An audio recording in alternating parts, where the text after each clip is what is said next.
get to the NFL, you can expect a show. I can tell you that. Pass is caught. Jamar Chase, touchdown. And it's Chase again who's got the catch.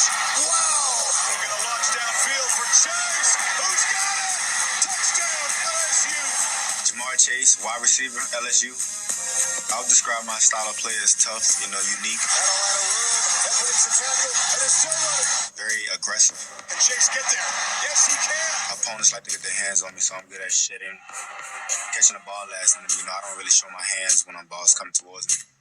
I'm out of my game after Des Bryant. I was always looking up to him when I was younger, but now that I'm older, I grab different pieces from everyone in the league. Jamar Chase, who escapes, he's the big deep threat, and he is dangerous with the football. My motivation comes from someone talking down on me, or the guys that I know who was ahead of me back in high school when I wasn't highly ranked. So I always kept my head down and working. I'm pretty sure that's the same thing they're doing right now. I'm from New Orleans, Louisiana. My friends and family would describe me as funny. I love to have fun. On the field, that's when I use my personality.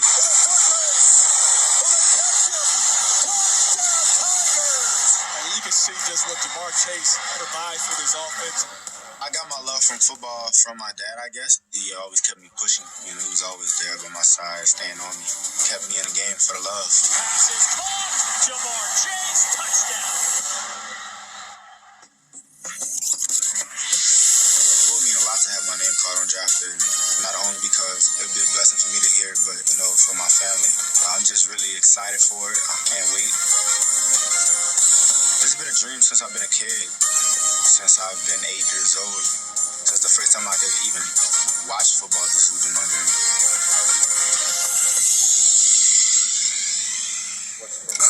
What a player Jamar Chase is, even without 2020 tape. You're talking about your number 3 overall player, Daniel Jeremiah, and Jamar Chase checked all the boxes today.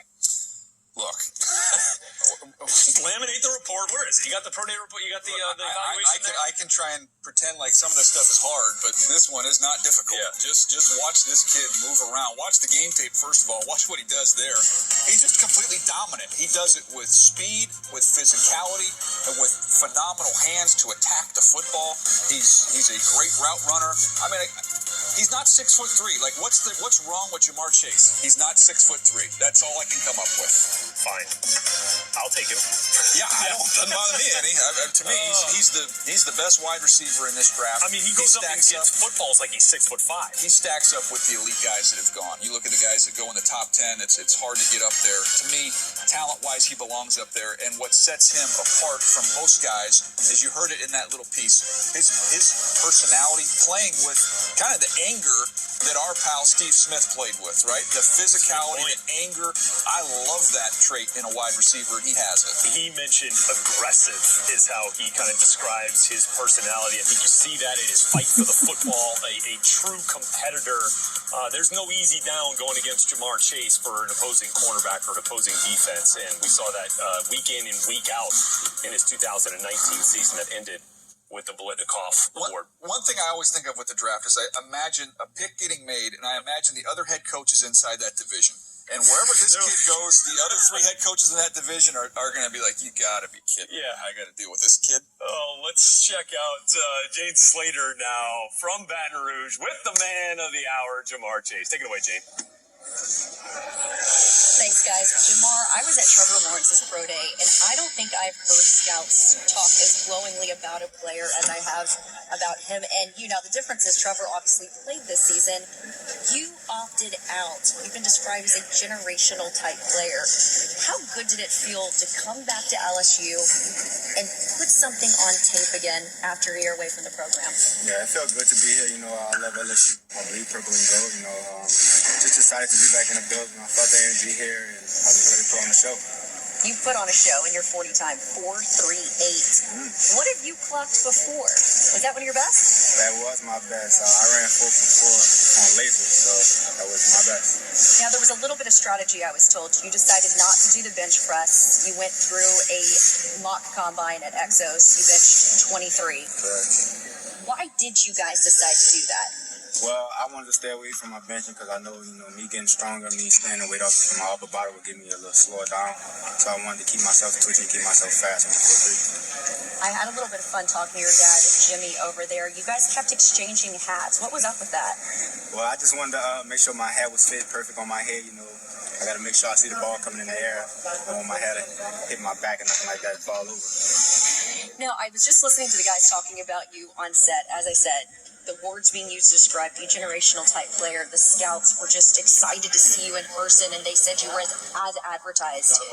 The guy said that you played with the anger of Steve Smith as a wide receiver. Do you agree with that? Because when I talk to these guys, when they talk to you in person, in interviews, you're described as humble and impressive. A guy that's not a diva despite being one of the guys that's expected to be first off the board at wide receiver. Do you play as angry as our guy Steve Smith? Well, I might not play as angry, but I try to play with as much emotion as he does. He brings a lot of excitement to the game, so I try to bring energy as well. I'm fascinated with the guys that opted out this season. What did your day look like, and how hard was it watching your teammates in the season go on as you were training there in Dallas? Yeah. My days were going by pretty slow, watching our teams play. It was actually hard for me to sit at home and watch those guys compete on TV because I love competing. But I was always trying to stay in touch with my teammates and friends, try to stay close as possible to those guys, tell them I'm still supporting them. Where did you find yourself improving as a result of getting focused on the things that you needed to do to perform at the NFL level? I worked on my speed the most time. I worked on getting out of my brakes and lowering my hips. I had to get under control of my weight again since I had been set out a whole year. Well, I appreciate your time. It was so nice meeting you in person. And like I said, as advertised, seemed to be the message from all of the scouts. Guys, back to you. Louisiana playmaker through and through.